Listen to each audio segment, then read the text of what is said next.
There is a story. Once there was in a town, this was like in Poland or Russia, 100 years ago, 150 years ago. And in the town, there was impending a, a plague, a plague for the children. The big tzaddikim over there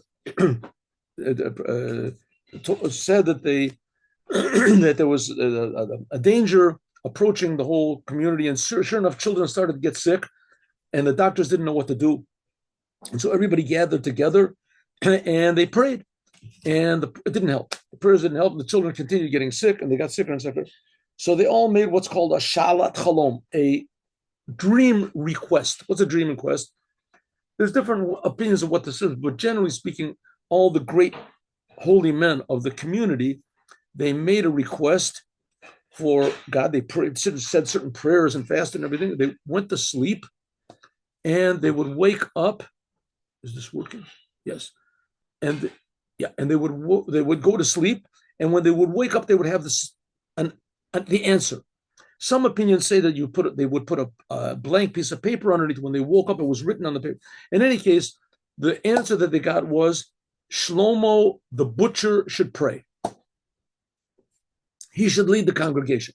So they went to the house of Shlomo the butcher, and they knocked on the door. And Shlomo the butcher didn't really know what was going on. He was sort of an older guy, and he didn't have any children, and he didn't really realize the seriousness of the situation, or that there was a situation at all. And they told him that they wanted him to lead the congregation. So he said, "I'm sorry, I don't really know how to read. I don't really know how to read. I mean, I say the words of the prayers. I don't really know what they mean. And I'm sure that I don't pronounce it properly. So, please find somebody else. It's just going to be embarrassing for me and for everybody. And they said, no, we asked God to give us an answer, what we should do about this terrible plague that's occurring." And they said, the answer was, you should pray. I said, I should pray. I don't want to do it. I don't. I said, did we?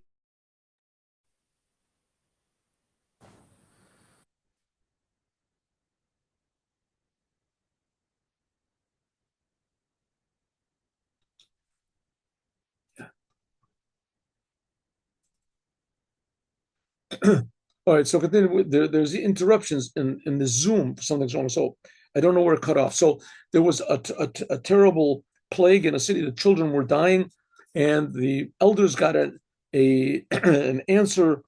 They prayed to God, and the answer that they received was that they should have Shlomo the butcher. He should pray. So Shlomo the butcher, he refused. He said, I don't know how to pray. I mean, I can pray in my house. They said, no, you have to lead the congregation. So he refused. He said, I can't do it. It's going to be. So listen, you just stand up there on the podium, and I'll stand next to you. I'll tell you what to say. I'll tell you the words, and you can say it.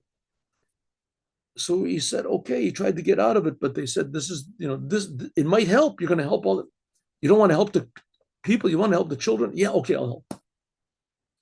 So they bring him to the to the synagogue.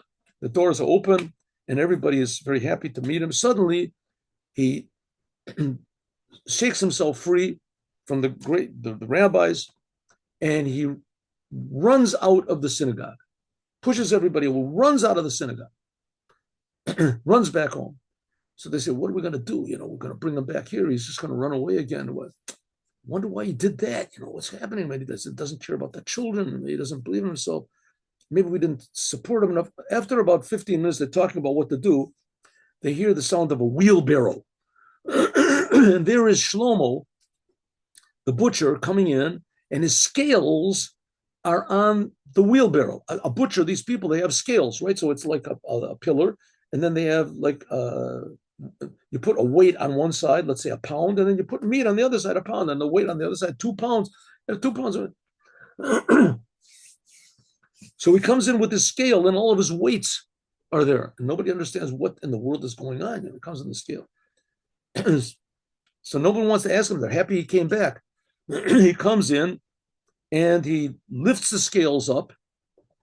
First of all, he puts all the weights on the podium where the Torah is read, the highest place in the middle.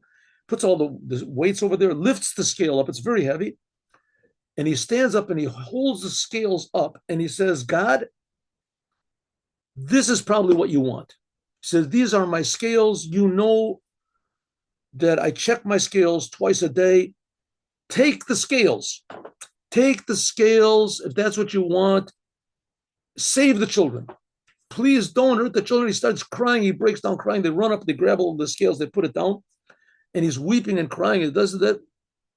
They didn't know. So a couple men stand next to him and they say, you should pray. He can't pray. He's just crying. He's weeping too hard. But the next day, all the children got better. All the children that were sick got better, and no one got sick. And they realized that Shlomo had saved the whole day. So they made a big party, a big festivity. And they said to him, Shlomo, say a few words. You saved the whole congregation. How did you know to bring your scales? Why did the scales save? So this is because it says in the Torah that you have to have just scales and you have to have just weights. And every day I check my weights and I clean them off so that they're not too heavy, that they're not too light, there's nothing missing from them. The scale, and I check the scales to see that it's oiled well so that it goes down, it comes down, it's exactly in the middle. Every day I check twice to see that everything in the beginning of the day and in the middle of the day, I check to see that the scales are right. And I figured, to learn Torah, I don't know. To pray,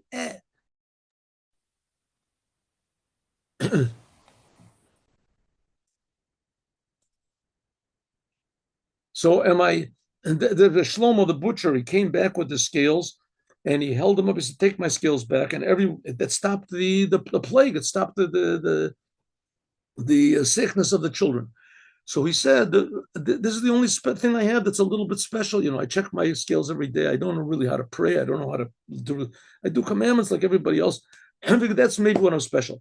So the wise men of the rabbis of the community, of course, they're very happy, but they started talking, 1 second, we have in our community, tens of stores that have scales. And these are religious people. I'm sure that their scales are all exact. So they went around and they checked the scales of every other place.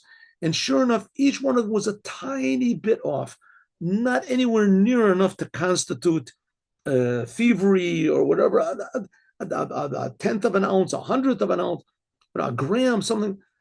Each one was a little bit off because everyone else checked their scales once a week, maybe once a month. And that's all you have to check them. But he checked it every day. And they say that these scales were put into a glass case in front of for everybody. And when the war came, First World War, Second World War, everything was destroyed. But it shows the importance sometimes of little, seemingly unimportant deeds, if done for the creator of the universe, that it benefits all mankind. Have a good day with Mashiach now.